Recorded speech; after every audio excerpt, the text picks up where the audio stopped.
Bonjour à tous, voici la quotidienne du mardi 29 septembre. Au sommaire, aujourd'hui, retour au temps des Romains et direction l'amphithéâtre de Nyon avec la municipale en charge de la culture, Fabienne Frémont-Contonne, qui nous présente la vision stratégique de la ville pour ce lieu chargé d'histoire. Toujours en politique, mais on change de thème cette fois-ci avec la construction du nouvel hôtel de police en compagnie du municipal en charge de l'architecture et des bâtiments, Claude Ultry. Ensuite, en sport, on ouvre une page avec Joël Brunner qui reçoit le Star Forward. Et oui, l'hiver pointe gentiment le bout de son nez. Vous avez certainement eu un peu froid, tout comme moi. Ensuite, en culture, on bouclera notre voyage au temps des Romains, mais cette fois-ci avec une visite au musée romain qui continue sa mue numérique.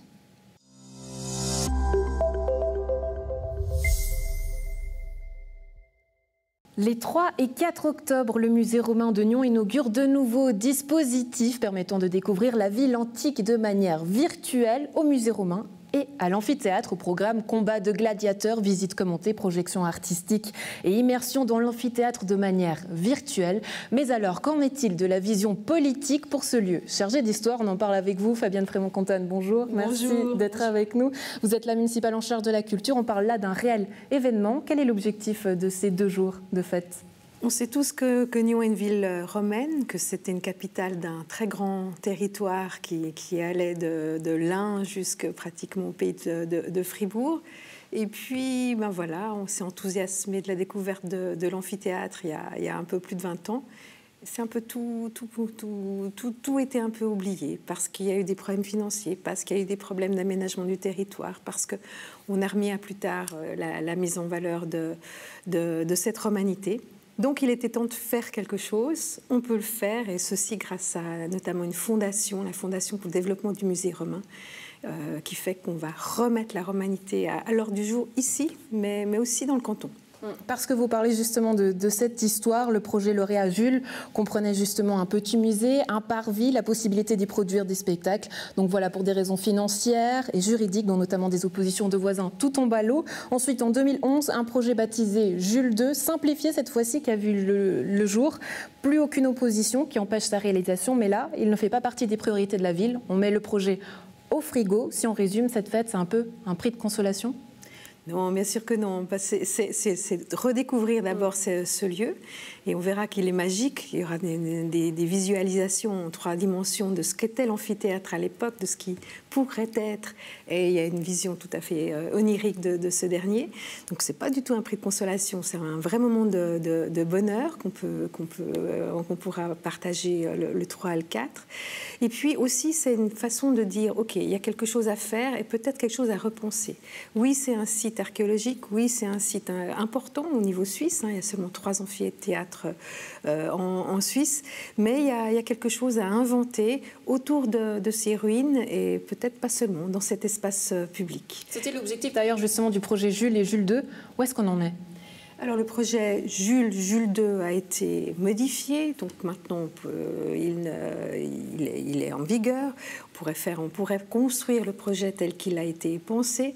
Ceci dit, on se pose des questions par rapport à la vision qui était alors d'avoir des spectacles, d'avoir des concerts et autres, qu'on ne peut plus avoir après les diverses positions qu'ont faites les voisins. Donc il faut inventer de nouveaux usages, et ce week-end va aussi permettre de réfléchir à ça, avec après le 3 et le 4 octobre, des ateliers, soit participatifs avec la population, soit avec des différents experts de métiers, passant de l'archéologue bien sûr au paysagiste, de l'urbaniste à l'artiste, de repenser qu'est-ce qu'on pourrait faire de ce lieu. Si je vous comprends bien, on pourrait avoir une version de Jules III. Peut-être pas. Peut-être un Jules II amélioré. Complété. On ressent quand même une certaine lassitude ou un certain scepticisme du côté de la population qui n'y croit plus trop à ce projet. Est-ce que vous y croyez encore ? Plus que jamais, parce qu'il y a beaucoup de demandes de la population. Où est-ce qu'on en est? Moi, je reçois vraiment très régulièrement des questions à ce sujet. Donc oui, il y a une attente. Il ne faut pas qu'on la déçoive, ceci dit. Et on a cette chance d'avoir la Fondation pour le développement du musée romain avec son mécène principal qui est vraiment enthousiaste aussi par rapport à cet amphithéâtre, par rapport à la romanité à Nyon. Et donc, on a aussi les moyens de nos ambitions.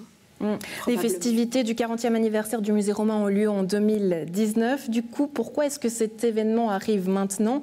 Très franchement, est-ce qu'il n'y a pas un petit côté redorer son blason en vue des élections? Non, pas du tout. De nouveau, ça c'est la fondation qui finance, donc la fondation est totalement neutre. Par contre, il y a quelque chose à faire maintenant pour oui, on peut le dire, remettre à l'ordre du jour l'amphithéâtre en tant que projet, en tant qu'espace public. On repense toute la ville du point de vue des espaces publics, donc c'est le moment de remettre ce lieu emblématique et vraiment important au niveau suisse. C'est un monument national noté en 1, donc d'importance nationale. Il faut le remettre sur nos sites, sur notre ville. La ville a imposé plusieurs coupes budgétaires, notamment dans la culture, dans le sport. Est-ce qu'il n'y a pas une certaine frustration quand on est municipal de la culture de voir tous ces beaux projets au frigo? On peut citer aussi, par exemple, l'extension du musée du Léman, dont on n'entend plus parler. Alors l'extension du musée du Léman, c'est un autre problème. Là, c'est aussi des oppositions de voisins qui montent les différents échelons de la justice. Et puis là, on attend une décision du tribunal fédéral. Donc c'est ça qui est bloquant et ce n'est pas des questions financières. Donc on se réjouit évidemment de l'issue positive du jugement du tribunal fédéral, on l'espère en tout cas très forte, positive, et là les choses devraient aller. Non, il n'y a pas de frustration parce qu'en tant que municipal de la culture ou municipal en général, il y a tellement de casseroles sur le feu, il y a tellement de beaux projets. Donc un est peut-être un peu ralenti, mais il y en a tellement d'autres dans lesquels s'engouffrer et faire briller, faire exister. Est-ce que tous ces projets, tous ces combats, est-ce que ce serait finalement un argument pour vous présenter aux prochaines élections? Alors, bien sûr que j'adore mon mandat et on verra la suite. Donc, vous ne vous prononcez pas encore pour les prochaines élections? Non, tout se discute avec les différents partis. Fabienne Frédemont-Contal, merci beaucoup d'avoir été avec nous. Il y a la maison, donc n'oubliez pas cet événement les 3 et 4 octobre au musée romain, mais aussi à l'amphithéâtre.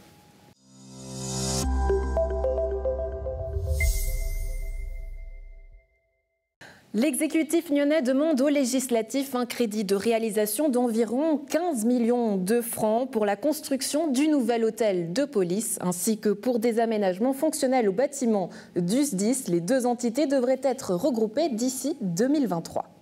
Oui, nous avons 14 129 000 pour l'hôtel de police et 617 000 à destination des pompiers pour remettre un petit peu la caserne des pompiers au goût du jour. L'objectif, c'est aussi de réunir toutes les forces sécuritaires de la région, de la ville, sous le même toit, et notamment la gendarmerie. Oui, depuis le début du crédit d'études, c'est effectivement un élément nouveau qui est venu se greffer sur ce projet. C'est l'intégration d'environ 10 personnes, 10 gendarmes, leurs véhicules et leurs locaux propres. Mais il y aura tout de même une présence qui restera ici, sur cette place du château, puisqu'il y aura un îlotier. Oui, la volonté de la municipalité est de maintenir une présence sur la place du château, tout au moins au centre-ville, afin que les citoyens, en cas de vol, par exemple, ne doivent pas monter, si c'est par exemple un touriste, ne doivent pas monter jusqu'à Chancolin, mais puissent avoir une réception au centre-ville. À Chancolin, il y aura aussi toutes les infrastructures qui permettront à la police de fonctionner sur ce lieu. Notamment, on parle d'une cafétéria, on parle aussi d'une salle de fitness. Oui, on va offrir quand même des conditions bien meilleures aux employés de la police qu'actuellement, puisque, vous le savez peut-être, les vestiaires sont au sous-sol, les vestiaires sont désuets, les vestiaires sont, par exemple, mixtes pratiquement, c'est-à-dire qu'ils datent d'une époque où la police ne comptait que des hommes et pas de femmes, malheureusement, ce qui n'est plus le cas aujourd'hui, heureusement, et nous allons pouvoir offrir effectivement des conditions de travail bien meilleures. Avec le départ de l'hôtel de police de la place du Château, c'est aussi des premières pierres des vœux de la municipalité de remettre du commerce sur cette place, puisque le premier étage pourrait être dévolu à des arcades commerciales. Oui, nous avons mené une réflexion au sein de la municipalité concernant tous ces locaux. Il y aura probablement des permutations entre les services, mais le souhait est vraiment de pouvoir offrir des arcades au rez-de-chaussée sur certains bâtiments de la place du château. Je vous rappelle que nous avons 3 bâtiments, la place du château 1, 3 et 10. Effectivement, la possibilité devra exister. Et de la place du Château, on passe au plan d'affectation Vieille-Ville qui va être soumis au conseil communal. Et là aussi, ça va permettre de garantir finalement, si on a bien compris, que les rez-de-chaussée soient dévolus au commerce de proximité. Oui, tout à fait. C'est une volonté de la municipalité. Le syndic l'a expliqué tout à l'heure en conférence de presse. Nous avons mis certaines mesures ou certaines recommandations qui devraient permettre une meilleure gestion des arcades par la municipalité. L'objectif, c'est de garantir de la vie au centre-ville, c'est de garantir que tout et n'importe quoi ne soit pas construit dans ce périmètre. Et ça permet d'apporter un cadre législatif qui manquait jusqu'à présent. Oui, comme bien dans des villes, bien entendu, on essaye de lutter contre ces fameuses vitrines froides. Et si l'on revient à cet hôtel de police, ce bâtiment pourrait être construit à quel horizon ? Alors normalement, si le Conseil accepte le crédit d'ici la fin de l'année, eh bien l'horizon est début des travaux, février 2021, et puis mise en service 2 ans plus tard, c'est-à-dire janvier-février 2023.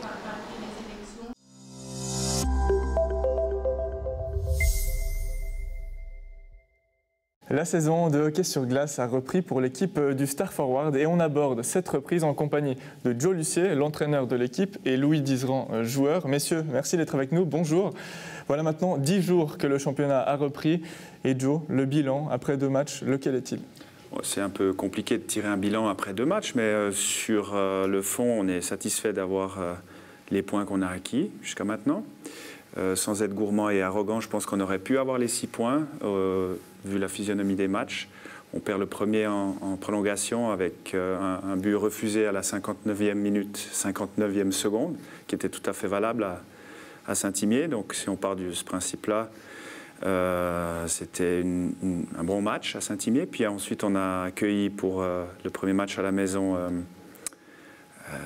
Interlaken. Et puis là, ça a été un peu plus compliqué. On a joué par intermittence et on a payé un petit peu le prix. Et là, je pense qu'on avait les moyens d'aller chercher les 3 points. Et on est allé accrocher la prolongation, puis on a pris les 2 points. Et ça vous fait un total de 3 points, 2 matchs très serrés. Donc, est-ce qu'il faut s'attendre, Louis, à un championnat où chaque match sera serré comme ça ? Oui, alors je pense que cette année, on ne part pas leader pour la tête de nos adversaires. Mais je crois qu'on est des bulldogs. C'est pas pour rien qu'on est des bulldogs, on ne va jamais rien lâcher, puis on va tout donner. Quel statut justement à l'équipe cette année? Parce qu'on sait que l'année dernière, l'équipe était en bas de classement. Cette année, l'effectif, on en parlera après, il a beaucoup changé. Quel statut elle a l'équipe cette année? Je pense qu'elle a un statut un peu plus respectable que l'année passée. On va de toute manière être attendu un peu plus par les adversaires. Je pense qu'on a un groupe jeune, ambitieux. Et puis, je pense qu'on était capable d'aller chercher des bons résultats. Est-ce que tu es satisfait, Louis, de ces premiers matchs avec cette nouvelle équipe, sachant justement que vous pouviez faire mieux, peut-être? Oui, après, c'est un travail. On tire un bilan après 2 matchs. C'est une nouvelle équipe, des nouveaux joueurs. Et puis, je pense qu'on est sur la bonne voie pour faire de belles choses, en tout cas. Ces nouveaux joueurs, parlons-en un petit peu.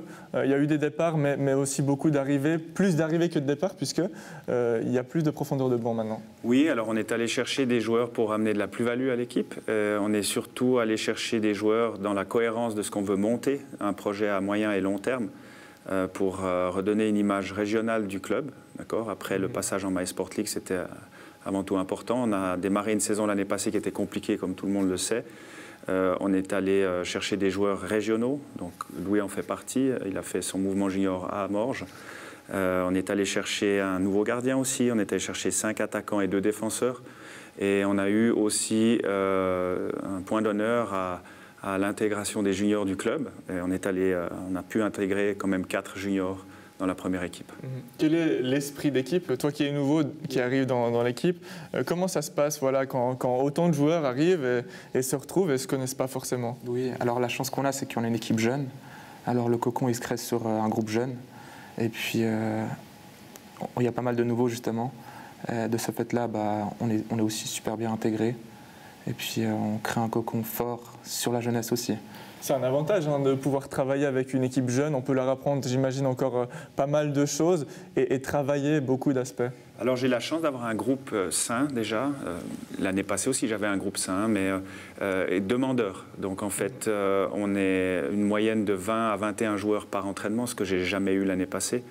On peut travailler par phase, et les phases sont respectées jusqu'à maintenant. C'est pour ça aussi qu'on voit certaines structures de jeu qu'on ne voyait pas l'année passée à la même époque.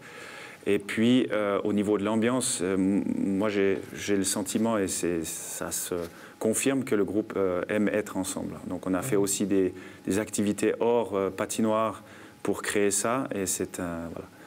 Et le groupe, il approche une semaine très importante. Il va jouer mercredi et ce week-end également. Et là, maintenant, il ne faut plus jouer les prolongations. C'est 6 points cette semaine. C'est l'objectif, en tout cas. On va tout faire pour. Quels seront les matchs? On va jouer mercredi contre Sastal, à Sastal. Et puis samedi, on a un derby contre Yverdon à Morges.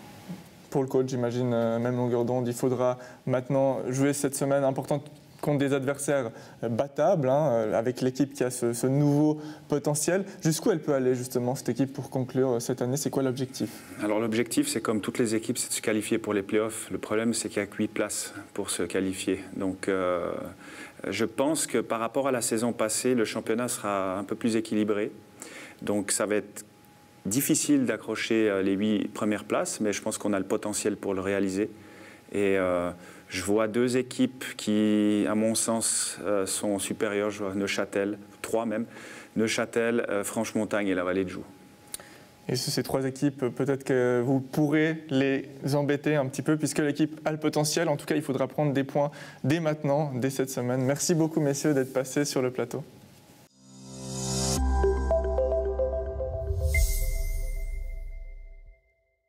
Visite de l'exposition permanente du musée romain de Nyon. L'institution se voit augmenter de 3 nouveaux dispositifs numériques pour explorer de nouveaux thèmes. La visite en compagnie de la conservatrice Véronique Révaudot. Nous avons choisi 7 thématiques particulièrement signifiantes pour le musée ou bien documentées par les objets que nous présentons. Et notre but est d'enrichir et d'améliorer encore la présentation de ces thématiques autour d'objets significatifs pour chacune de ces thématiques. Donc nous avons commencé cette démarche l'an dernier à l'occasion du 40e anniversaire du musée avec 2 premières thématiques, le forum, les termes, et nous enchaînons effectivement aujourd'hui avec 3 nouvelles thématiques. 3 nouvelles thématiques, justement, parlons-en. L'aqueduc, l'amphithéâtre et les textes gravés sur pierre. Donc concernant l'amphithéâtre, tout part de 2 objets qu'on peut voir à l'intérieur. Expliquez-nous. Oui, tout à fait. Le monde de l'amphithéâtre, les spectacles de combats de gladiateurs, mais également d'autres types de spectacles qui se donnaient dans l'amphithéâtre, étaient extrêmement populaires à l'époque romaine. Vraiment, tout le monde adorait ça, se précipitait dans l'amphithéâtre, en tout cas la plupart des gens.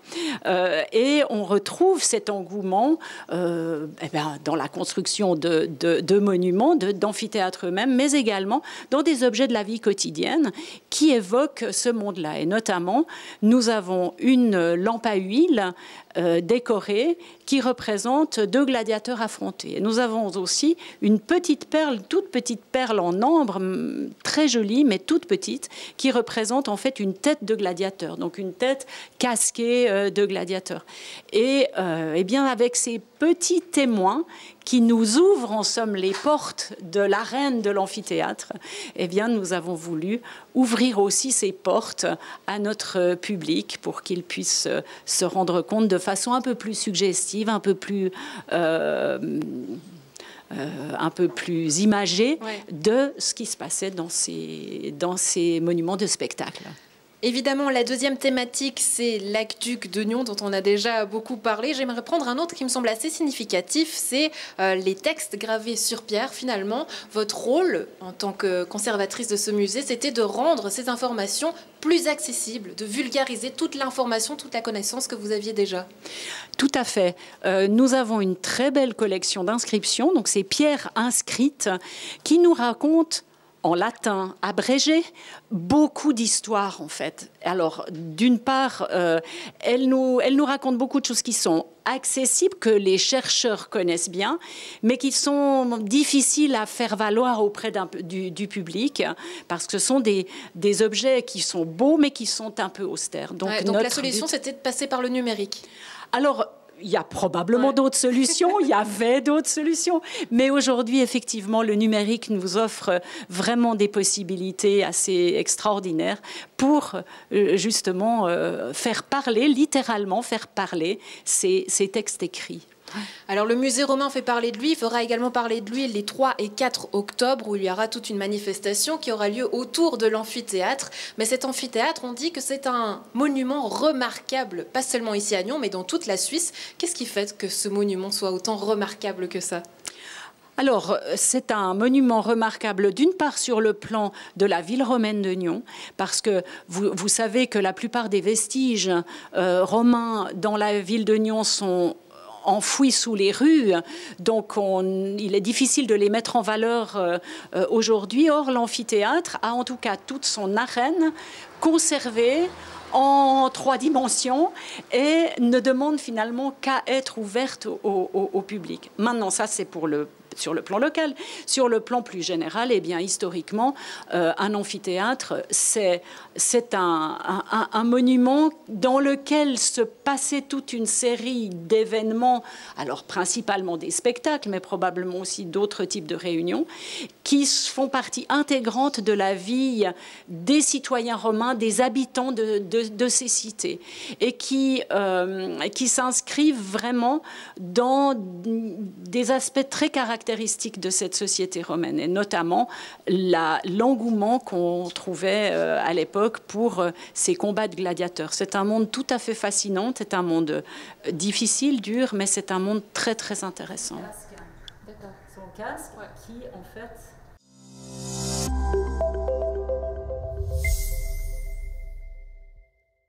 C'est tout pour cette quotidienne du mardi 29 septembre. Bonne suite au programme. À demain.